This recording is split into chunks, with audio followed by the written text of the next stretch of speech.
ಮಾಜಿ CM BSY ವಿರುದ್ಧ CM Siddaramaiah ವಾಗ್ದಾಳಿಯನ್ನ ನಡೆಸಿದ್ರು. ಆದಾಯ ತೆರಿಗೆ ಇಲಾಖೆಗೆ ಯಡಿಯೂರಪ್ಪ ವಕ್ತಾರರ, ಅವರಿಗೆ ದಾಳಿಯ ಬಗ್ಗೆ ದಿವ್ಯ ಜ್ಞಾನ ಇದೆಯಾ? ಯಾವ ಆಧಾರದ ಮೇಲೆ ಅವರು ನಮ್ಮ ಸಚಿವರ ಬಗ್ಗೆ ಆರೋಪ ಮಾಡ್ತಿದ್ದಾರೆ ಗೊತ್ತಾಗ್ತಿಲ್ಲ. ದಾಖಲೆ ಇದ್ರೆ ರಿಲೀಸ್ ಮಾಡ್ಲಿ ಅಂತ ಹೇಳಿದ್ರು. ನಂಜನಗೂಡು ಉಪಚುನಾವಣೆಗೆ ಬಿಜೆಪಿ ಅವರಿಗೆ ಅಭ್ಯರ್ಥಿಯೇ ಇಲ್ಲ, ಕಾಂಗ್ರೆಸ್ ಅಭ್ಯರ್ಥಿ ಬಗ್ಗೆ ಮಾತನಾಡ್ತಾರೆ ಅಂತ ಏಕವಚನದಲ್ಲೇ ವಾಗ್ದಾಳಿಯನ್ನ ನಡೆಸಿದ್ರು.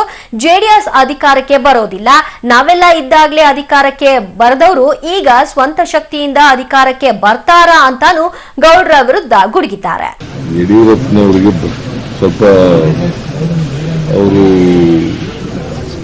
ಯಾವ ದಿವ್ಯ ಜ್ಞಾನ ಇದೆ ಗೊತ್ತಿಲ್ಲ. ನನಗೆ ಏನಾದ್ರು ಇದ್ರೆ ಬಹಿರಂಗ ಪಡಿಸ್ಬೇಕು, ಸುಮ್ಮನೆ ಈ ರೀತಿ ಹಿಟ್ ಅಂಡ್ ರನ್ ಕೇಸ್ಗಳು ಮಾಡಬಾರ್ದು.